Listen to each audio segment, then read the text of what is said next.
All right, amigos, before we go like another hour or so roasting MJF here, let's just say that everyone, of course, voted for Wardlow, so obviously all four of us got a point for that one, so we're all tied, 2 points each, yeah. And next match we have here is the tag team match, which is the Young Bucks, Matt and Nick Jackson, with Brandon Cutler there cheating as usual, versus the Hardys, Jeff and Matt, and yeah, I mean, the most I remember is a lot of flippy shit here and there. Memory kind of phases, in and out. I think Brandon Cutler tried to do like the water spray thing and he got kicked. And I think Nick Jackson jumped from something high again. No, not him, the other guy. Jeff Hardy jumped from some high distance or something. Didn't he pull a ladder or something? I don't know. You guys can comment on the match and probably have a better memory than I do. But yeah, decent match or whatever. But for me, I don't know. I was getting set for the other matches because I just wasn't as invested in those two guys as I probably should have been. But in the end, the Hardys did win though, so that was good. At least the dumb fucks didn't win again. Maybe it's just me. I know I said the same thing. They should not have had, what was it, last week or the week before? They shouldn't have had Jeff versus Darby in that hardcore match because he clearly did not recover from it. Like, you could tell so much that Jeff was so sluggish. And it really affected the match. I mean, for a match this,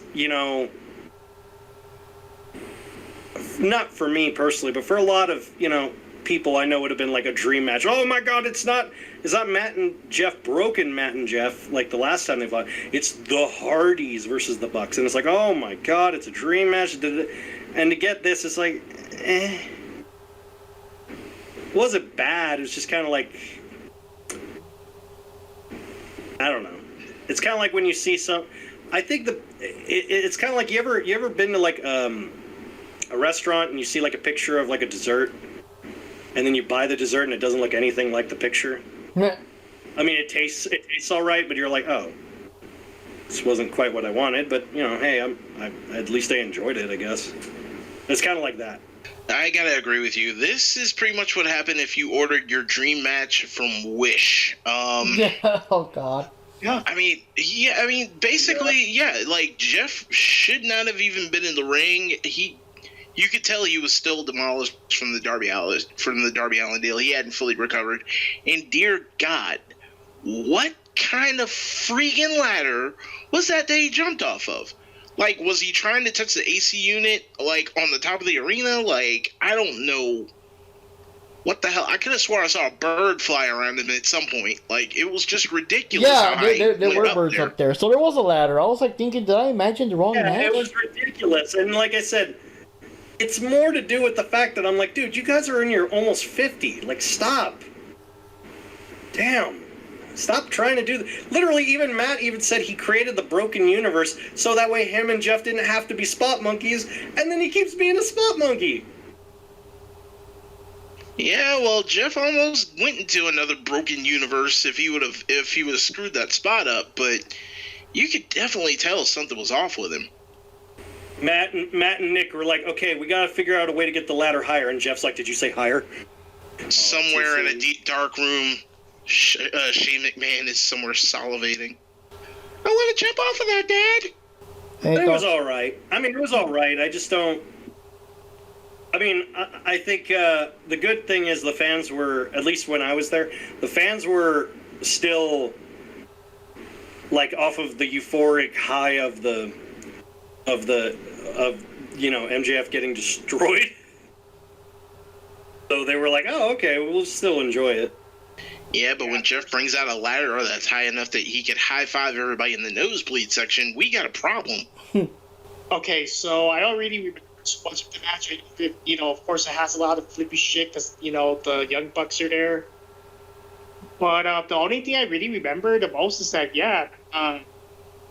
who was it, Matt Hardy? He looked really, like, tired and worn out. And, like, it's almost like they kind of did a bad promoting that match. If they're going to have... I don't know, you can't have somebody that's kind of, like, beaten up or worn out from the previous match to fight in this match. You know what I'm saying? In a pay-per-view. Yeah. I think that's kind of, I think you got to give them at least some period of time to recover. And also, don't put someone in a match after they've had like such a hardcore match beforehand. I mean, to be fair, Jeff just came from WWE. He should be used to be worked to death. Yeah, but they're not a wrestling company, so, he wouldn't know how to wrestle again. Oh, yeah, I forgot. They're what do you call it? Sports entertainers. Yep, and we'll get to that. So, so in this match, let me try to find it here. Oh, God. So, Jack Knives won this round. All of us went for the Young Bucks. Again, not necessarily because we want them to, but because we assumed they were going to win. And Jack Knives was the only guy that went for the Hardy Boys, so that puts him in the lead. So, there we go. And let's continue here. Where's my thing here? So the next match we got is Jade Cargill, current AEW TBS champion, going up against Anna Jay, who is the only female member of the Dark Order so far, and, going for the title. And what can I say? I mean, Anna Jay did put up a better fight than I was expecting, but I was kind of like, she's not really like she's not really someone I envisioned that, okay, this is the one that's going to take Jade out, you know what I mean? But luckily, it wasn't an all-out squash. It was still a bit of a fight here and there. Jade really has to work on her selling, dude. Like, she took the Queen Slayer, just got up, not even, like, staggering up or anything, and did the Jaded on her and won. But the thing is, like, I don't know, man. It's just, there's so many matches I've noticed where she gets, like, her arm gets targeted or her leg gets targeted or whatever, but she's still walking around like nothing, not even limping or anything. And it's like, she must have went to the Young Bucks school of selling. But yeah, if it wasn't obvious, Jade retained the title, but at least Anna Jay gave us a better fight than, it wasn't a complete squash. She still put in the work, This was the merchandise match. This was the match where literally everyone was like, I think I'm going to go buy a hot dog. Like, the match was... This is why you shouldn't have two people that green in the same ring. They shouldn't be on... They're not TV ready. Neither of them are. Especially not Anna. She's really not TV ready. Yeah, I agree. And also, I gotta agree with you too, Mark. Somebody needs to get a Art of Selling book and just give it to Jade Cargill, because I love her to death, but... there were some pretty damaging moves that, you kind of need to sell. And she just shook it off like she was the freaking Terminator or something. I mean, don't get me wrong, you got a six-pack and all, but that's not going to, stop you from, reacting to a finisher. Like, it's freaking ridiculous. So, I mean, yeah, I think both of them kind of need to go back to whatever performance school they came from just for a little while. I'm not saying that in a mean way. They're both pretty good, but they still got a little bit of learning to do. But overall, that was kind of a yawn match. It was a good bathroom breaker. Yeah, honestly, this match doesn't seem like a pay-per-view regular match. It's could have been a regular, like, I don't know, on a regular AEW, show. I don't know, like After Dark or whatever, but to actually have this on a pay-per-view, it was kind of like, I almost felt like they kind of, I don't even know why they wrote this, to be honest. It's like on a pay-per-view, wow, Jay's going to defend her title against Anna Jay? Like, was Leva Bates busy? Like, it's like Jade Cargill to have a better challenger, a better opponent. This should have been on the pre-show, to be honest. Yeah, maybe even a buy-in. Well, that's what the pre-show's called, that Johnny. Preferable. They could have had it on. They could have had this on Rampage. This really wasn't even pre-show worthy. This is just kind of like a match. Like, it didn't really even need to be on like the main show. So yeah, I mean, Jade Cargill's a good wrestler and all that, but again, the acting's kind of like off. It's too cartoonish. Like, again, we know she's a powerhouse, but like they get kind of carried away about it, and it's almost like predictable. Like, yeah, she's trying to get away this match. And yeah, I don't know. It's just like it's there. The match was just there. Yeah, I'm not 100% sure. Wasn't this where Athena made her entrance? Wasn't it kind of like Red Velvet was trying to cheat because Red Velvet is now one of Jade's baddies, but then Chris Statlander came in, but then I think the other one, Kara Hogan came in, but then then Athena came in, and like holy shit, which of course for most people, the uninitiated, but we are all initiated, aren't we? Known as Ember Moon. So she made her big appearance there. I think that was part of it, right? That was the segment where she made her appearance. That is correct, Yeah, sir. it was right up. Yeah. Yeah, I was this so pay-per-view happy. actually shocked us by actually having 3 women's matches. Holy shit! Hey, you know what I mean? Like, how often does that happen, right? Yeah, not too often. Yeah, pretty rare actually. But who won? So who won on the points on this one? All of us did. We all went for Jade.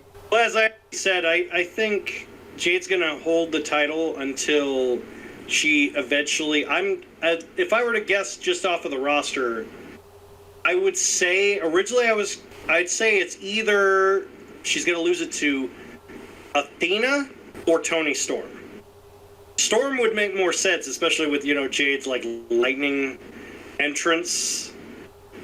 And then they could be like, oh, the lightning comes before the storm. And, some stupid shit like that. I could totally see that. Oh, that's good shit. Doesn't help that Jade Cargill kind of looks like Storm anyway. Didn't she come out one time in Storm's gear, or was I going crazy? No, yeah, she did. I thought so. Oh, my God. I was like, I remember, what was it? What was it? I remember she was saying in an interview, I think, what was it? Ember, or when she was Athena, when she was on the indie circuit, she said she wanted to come out when, in WWE, when she showed up at the TakeOver pay-per-view, she wanted to come out dressed like Rogue from the X-Men, but like specifically the animated series. But they said that it wouldn't work well with her and Shotzi. And I'm like, I still think it would have looked cool. Yeah. Yeah, I think it would have looked pretty awesome. But, Vince doesn't know anything, so... He's getting up there in age. He doesn't know shit. So, anyways, the next match we got here is the House of Black, which is Malachi Black, Buddy Matthews, and Brody King, versus the Death Triangle, but of course what I prefer, El Triángulo de la Muerte, Pac, Penta Oscuro, and Rey Fénix, with Alex Abrantes in the background there. And, 6-man tag team match. I just loved it because I love all these guys. Lots of, cool flippy shit. And, of course, you got also the mixture that Buddy Matthews and Brody King are pretty big dudes. You can't really throw them around and stuff like that. One of my favorite spots of the whole match, because this is so, original, was, I think they were going against Brody King. I think it was Brody King, either Brody or Buddy. I forgot who it was. Maybe you guys can remember the exact guys. But the thing I remember was that they were going up against, I'm going to say Buddy Matthews.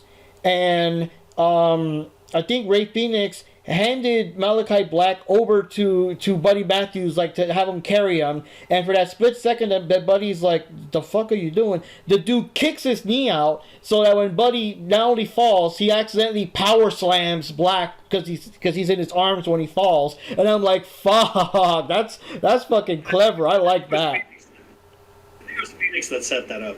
I think it was Fénix. Yeah, that was. Oh, and Fénix was on fire, man. He had some good spots. I mean, there were sometimes he would slow down a bit because he was a smaller guy compared to the bigger dudes, but he had his spots, man, and which is cool because he's usually out and stuff compared to the other two. And of course, Pac got the deadly kicks. Vento Scudo got all the cool stuff going on. And of course, the big shocker is that in the end, when they were fighting on the top rope, I guess. Penta was on the rope. He was getting ready to do something to Aleister Black. Everything goes black, har, I guess, whatever. When the lights come back on, what's her name? Julia Hart, now in full, now she is a member of the House of Black, her eyes tainted and shit. She spits the mist in Penta's face, and that, of course, is all she wrote. what's his name? Aleister Black capitalizes, gets the pin, and wins. But of course, the bigger statement is that now Julia Hart, after all the build-up and stuff, is finally full-on House of Black. So holy shit, you know? So any thoughts and opinions, amigos? I think the only thing that I hated was that, okay, like the House of Black's entrance was freaking awesome, and I get that they were trying to play mind games. Why the hell did they bring out Rey Fenix's kid?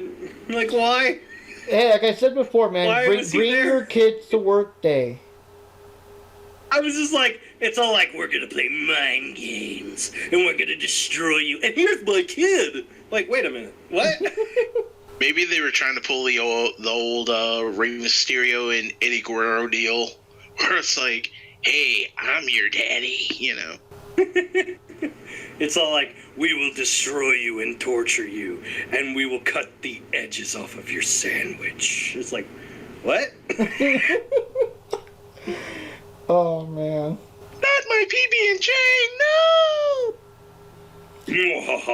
We miss having you in the chat, Jack. Honestly, it was a great match, and I'm glad that Phoenix is back to himself after that really just, oh god, that injury where he landed on his arm. The thing that had him off for several months. I'm like, Jesus. Like, ugh. I'm just glad he's all right. And like I said, they had a great match, and I'm curious to see what's going to happen with the House of Black. I honestly am curious to see what they're going to do with the whole trios title situation, if they're going to introduce one or what. But I think they should sometime soon. Yeah, I agree. Trios title would be pretty cool. This was a really good match. Like you said, a lot of good flippy shit going on. I still can't believe, like, Penta landed a Canadian Destroyer on Matthews on the apron. That was insane. It was good to see Phoenix back. You know, he's no longer doing the instructions of how to turn your left arm into a ramen noodle. Overall, it was a pretty damn good match. I'd love to see these guys continue with their rivalry again, if they can keep this sort of stature of matches up. Yeah, I thought the match was very good. It was very intense, and of course, you know, the Death Triangle, they're showing all their talents. Rey Fenix was very solid in this match. But, you know, of course, kind of disappointed that they lost the match. But other than that, the match was extremely good. And it was more like, I guess it's more like to close the deal was the whole Julia Hart, you know, appearance. Like holy shit, now she's part of the House of Black. You know, I think that was more like the gimmick they wanted to go with this match. But yeah, it's pretty good. It's a very good, intense match, and that's the kind of match people actually pay good money to watch all that good flippy shit. Yeah, I wonder. I mean, I missed out. I've seen a couple episodes of Dark as Julia was starting to like fight more and more aggressive, and Varsity Blondes were kind of like, "The fuck's going on with her? Oh shit!" You know, that kind of thing. That kind of like dialogue less, just facial reactions and whatever. But I've never seen. I'm curious if they ever played out like, I guess, the full on like what do they think or what's their angle on it and whatever. So I don't know if it's been shown on Dark or Dark Elevation yet, but yeah, I'm curious how they're going to play that out. It might help. I mean, obviously Julia's going to be elevated now, but hopefully it kind of sort of elevates the Varsity Blondes a little bit, at least to see like their response or their reaction, or maybe a mini feud or something to try to get her back or whatever. I'm sure they're going to do something with her. I'm just kind of curious to see what that is. It makes me kind of wish that the Dark Order were not like big goofs. Because if they were like more serious and everything, like, and I understand, you know, the whole thing with the Brody Lee and, you know, his tragic passing, and they gotta, I don't know, they gotta play it up a bit and all that for the kid. But if they were still like, you know, actually dark and sinister and all that stuff, that would have been kind of cool. The Dark Order with their Anna Jay versus the House of Black with Julia Hart. But you kind of like, it would work better if they were both intense and serious and dark, and not like the team of darkness versus the team of goofs. So, oh wow. All four of us lost because all four of us went for the Triangulo de la Muerte. So I guess, wow, okay, there we go. So no points for anyone for this one. And the next match we got here is the finals for the men's Owen Hart Foundation Tournament, which is Samoa Joe, who this time remembered the correct time to show up, against Adam Cole, baby. And yeah, we're gonna say a decent match. I'm always a big fan of Samoa Joe and his Donkey Kong theme music. You can't unhear it. And I can't. That's the thing. I don't remember too much of it though. They I don't know. They were still cheating. I think Bobby Fish or someone still came out to try to cheat on Adam Cole's behalf and everything. And the thing is that despite Samoa Joe like avoiding the attempts, I think they're trying to do the thing where they're trying to clock him with something. In the end, Adam Cole still won the match and everything. And they were waiting for a bit later to do the ceremony because everyone was kind of like, hey, well, what's going on? He won, but where's the ceremony? You know, because there's supposed to be announced belt in the cup. But we'll get to that when we get to that. But, yeah, it was a pretty good match. It's just, I can't remember many details. I remember Bobby Fish was interfering. And those other guys did stay out. All of Samoa Joe's enemies did stay away. What's his name? Jay Lethal and his cronies. But, yeah, interesting match. That's the most I can say. I know it was cool, but I don't remember any exact details at the moment. Yeah, I thought it was pretty solid. The wrestling in there was very good. Samoa was textbook Samoa, which is great. I've pretty much loved Samoa Joe since, back in the old TNA days. So, yeah, I mean, this was a pretty damn good match. Oh, I thought Jack Knives was going to chip in. Oh, well, I mean, honestly, I thought it was a solid match. I thought it was from beginning to end just great to see them go against each other because it's kind of it's never happened. And that's what I liked about it was that I didn't really know which way it could have gone because, I mean, I like them both, but I was rooting for Joe, but at the same time, Cole's on a hot streak, so it's kind of like, it could have really gone either way. There was a lot of parts where it could have gone either way, and it was just an overall solid finals for a tournament. Yeah, like I said, I just enjoyed it. It was one of three matches I was predicting to be match of the night. This was like, I was thinking it was going to be my odds-on favorite, but turns out it wasn't. But it was still a great match, though. I still enjoyed it. Yeah, I thought it was a good match. I don't really follow these guys that closely, so I really wouldn't, I don't really get the feels like, like I'm a fan of these, Adam Cole or Samoa Joe. But the match in itself, it's very good. I think Adam Cole did one with some cheating here and there. It did felt kind of like a bit short in that department. Like, I think Adam Cole still has the talent that he could have won this match a little bit more fairly, but, it's probably his character, it's probably his gimmick. But, yeah, it was a very good match. And, of course, this match is for a very good cause, so I like that as well. I like how AEW actually takes the time to do all that kind of stuff. So, yeah, that's what I got to say about this one. Yeah, with this one, no one got a point because I think we all went for Samoa Joe. So that's pretty interesting. So wow, there's a lot of them. A lot of them were kind of like bombing out, huh? So the next big match we had here is now the women's Owen Hart Foundation Tournament Finals, which is Britt Baker, DMD, versus Ruby Soho. And they really played it up, man. They played it the fuck up, I forgot who came out. No, Ruby came out first with the people playing her song and stuff like that. And then Britt Baker came up with almost like, wasn't like a full-on, no, I think, oh god, I can't remember. I know one of them came out with just a musician. Yeah, Baker came out first with just a guy rocking on the guitar, which I believe is a member of Fozzy, I think. And Ruby had like a full-on band playing and singing her song and stuff, which kind of makes more sense because hers is an actual song. Baker's just like music and stuff. But they were the ones. I said it was Rancid. Rancid is the one who, because the song is called Ruby Soho, and it's their song, and they came out and they performed it live for Ruby.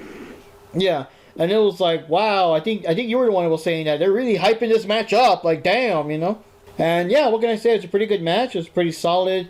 Lots of different moves here and there. I remember her fighting it out, trying to avoid the lockjaw and stuff. And there were times where Baker got clocked by the what's it called, the no future, and she still managed to endure that.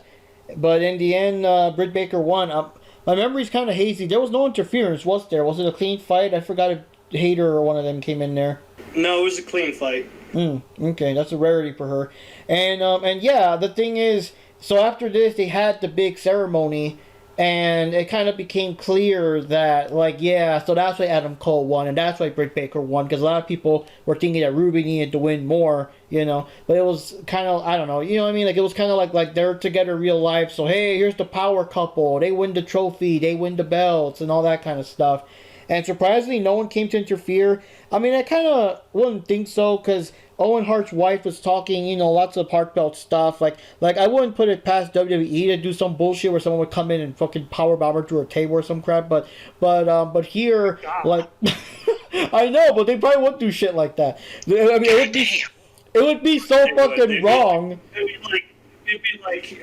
would be like, it's like Owen Hart has done so much for the industry, and brought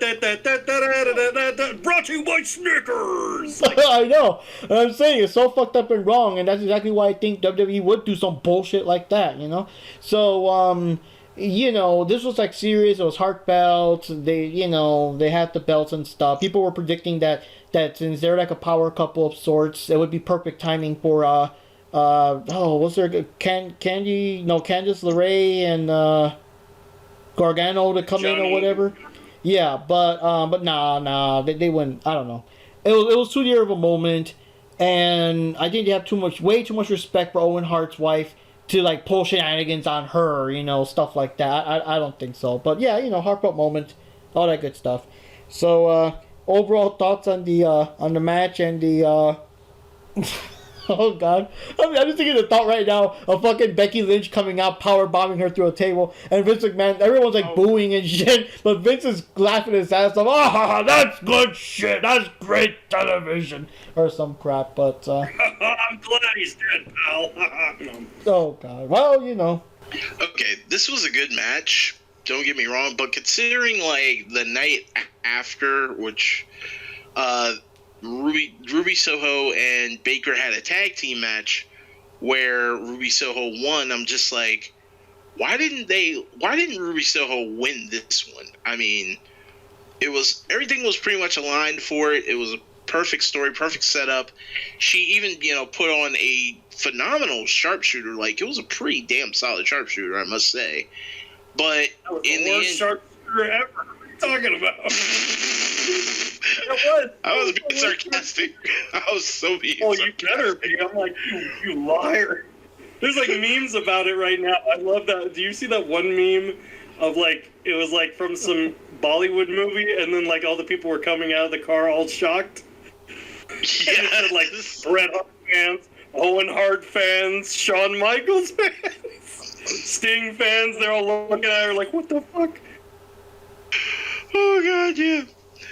But yeah, like I don't know. Like, I still feel like Ruby Soho should have won that match, but hey, I'm not the story writer here. But overall, was not a bad match. Minus that sharpshooter. That was more of a pea shooter. My issue was, apparently from the tournament bullshit, was that Cheetah had a kayfabe injury. She didn't really get injured, and then they just kicked her out of the match. She apparently didn't know until the last minute, because I think what they're going to do is they're going to build up her being a villain now, from what I heard.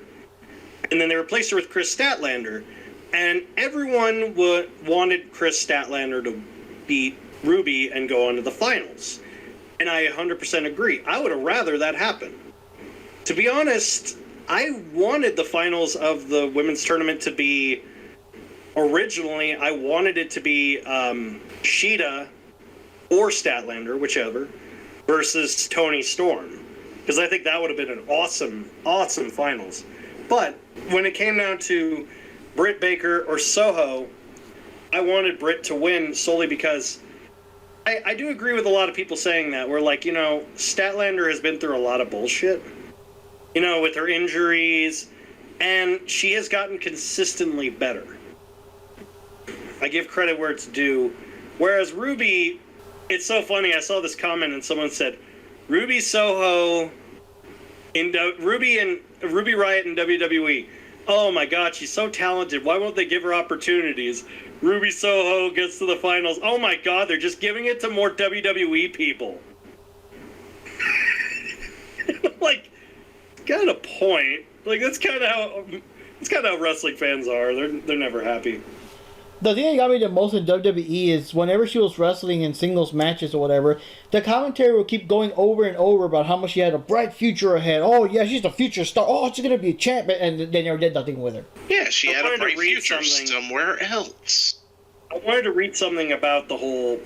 Because I'm on a different wrestling group where I post full matches and everything in Facebook. And I'm an admin there, and if someone posts something so stupid, I just don't comment on it. But this was the dumbest take I've ever seen, and I'm refusing to approve it. But I'm going to read it to you guys. This is an actual thing a person wanted to post. It says, in regards to the Owen Hart, the clip underneath has the Owen Hart, titles given to the winners. And it says, so she won't... Let's talk about Martha Hart. So she won't let WWE celebrate him in the squared circle, as she put it, but she will let AEW. I get that she holds WWE responsible for Owen's death. Everyone does. I'm not saying I blame her for that, but this is the same woman that criticized pro wrestling as a whole. But the minute AEW offers that check, she goes back and everything she has ever said about the business. Facts are, the guy should be in the WWE Hall of Fame, and he will never be because she won't allow it. But she will give belts to two people, one of which was just in WWE months ago in a company that has been in existence for a few years. I know I'll be met with a lot of opposition on this, and that's what makes this page great, but I need to say this. He clearly doesn't understand that, first of all, anything about Owen Hart's death. Because if anyone understood what the Owen Hart Foundation is, the Owen Hart Foundation is an organization based around the principles that Owen Hart loved of, like, helping kids get an education, helping them get housing, helping them get things that they can't afford. And the entire foundation was built off of the lawsuit that WWE settled for his death. So, literally, WWE, basically, Owen's legacy is not getting a stupid plaque in Vince's bullshit Hall of Fame. The reason Martha won't let him into the Hall of Fame is because if she lets him into the Hall of Fame, one, she will have to 100% she will 100% have to discredit WWE of any wrongdoing. And two, this is more important, WWE would have the sole rights to his name, likeness, and matches, which means that they would bank off of the profit of the guy that they murdered. All these idiot WWE marks that believe that she's wrong for that are fucking idiots. Like, you clearly do not understand anything, and you should watch the Dark Side of the Ring episode and see how fucked up it actually was. Okay, so my opinion on this match, it was a very good match. It was a fantastic match, actually. And there were actually many times that I wish Ruby Soho won the match. That's how good and that's how intense this match was. DMD's good and all that stuff, but I don't know. Ruby Soho looks like she actually won this. Just like the build-up that they had, Ruby Soho was really pushing to the max, for her, and for her to just lose the way she lost the match was a little bit of a letdown. Not like that something that really affected me like tremendously, but it still felt like, damn, maybe she should have won this. But I don't know. That's just kind of like my opinion on the whole thing. But in the end, I did understand. You kind of see why they went with how they went with it. Like, you have the power couple winning the match. I don't know, lost of words, but for them to be like the winners of this, Owen Hart Foundation, Yeah, so in this one, Johnny was the only winner. He's the only one to win for Dr. Britt Baker, DMD. All of us went for Ruby Soho because, I don't know, it just kind of made more sense, but whatever. I guess in the long run, like with the whole, like having the two of, they're just dating, right? They're not actually married, I don't think.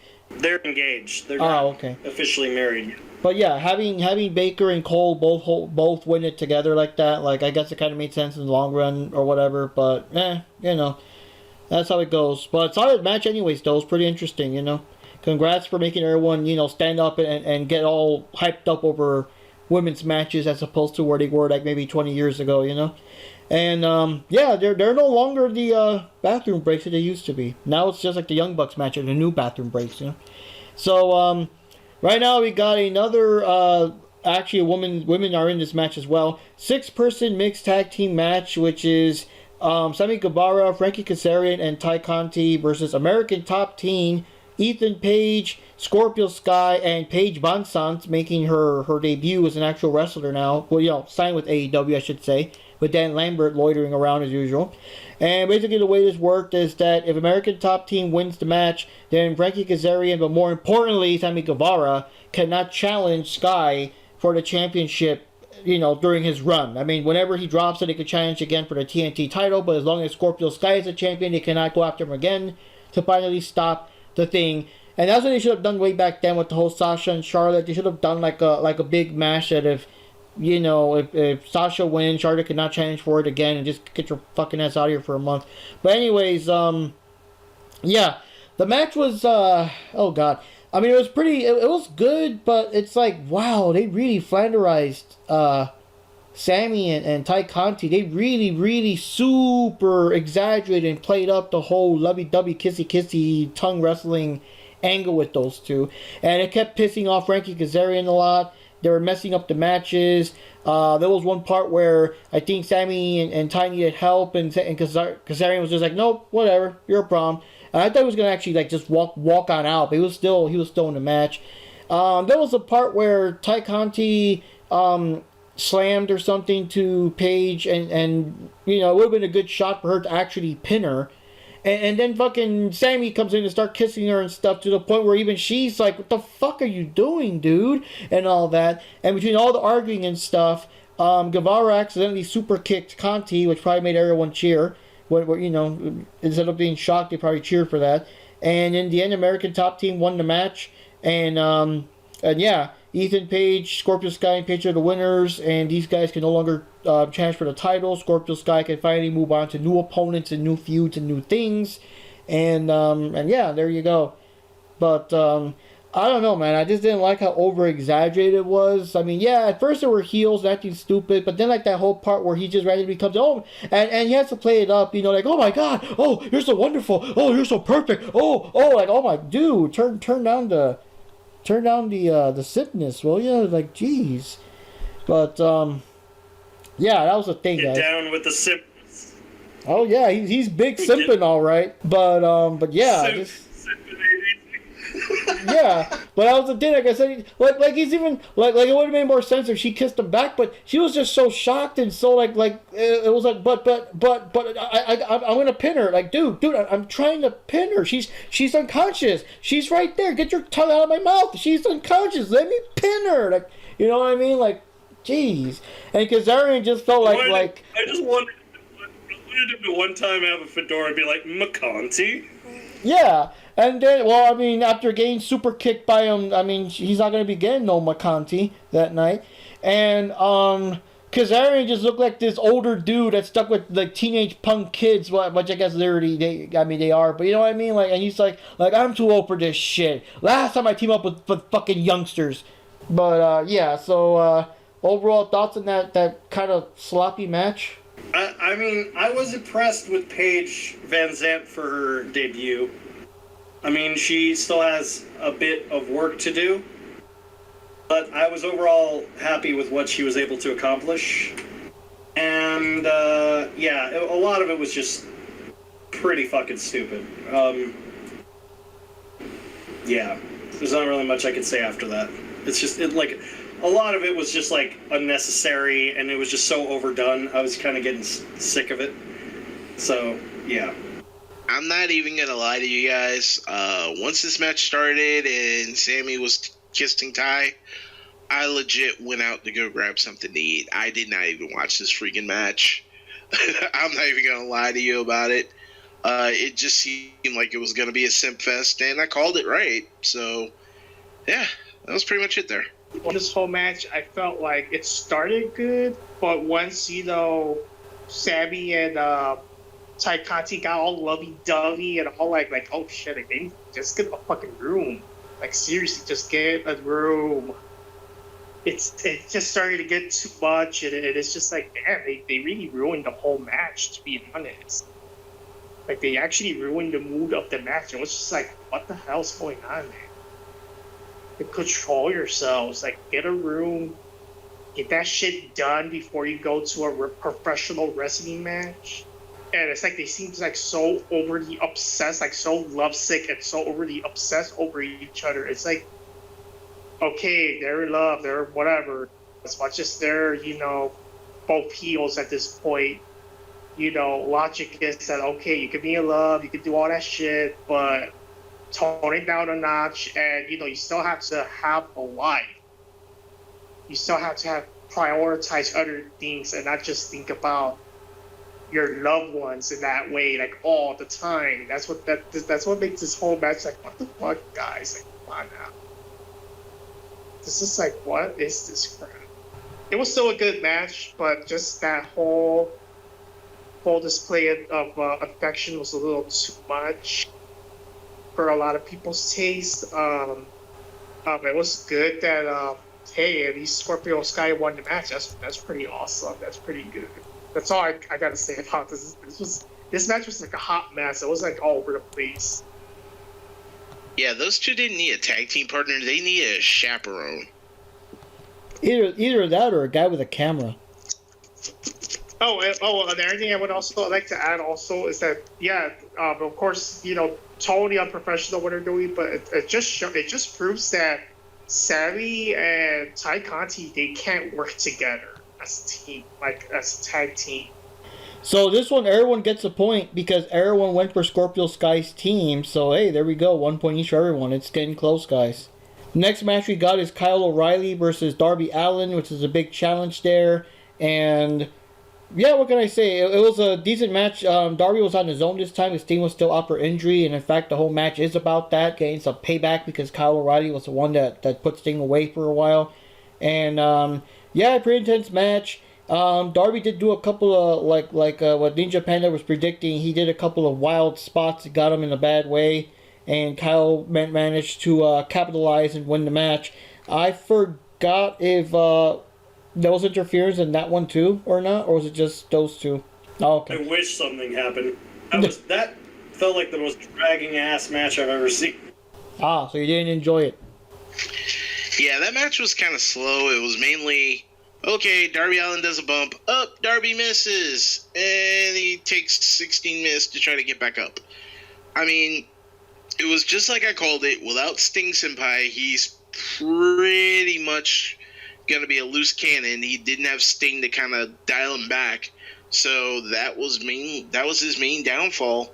But the match was rather slow. Like I said, it was mostly from Darby just getting up from these screwed up suicide bumps they do, which kind of took forever. But yeah, definitely was not a good night. Wasn't a good match. I didn't really like it too much. Yeah, I thought this match was a bit of a lackluster. Actually, a bit disappointed that I mean, I don't know. I don't think I'm not too. I'm not disappointed, but I don't know. I felt like Darby Allin lost this match really quick.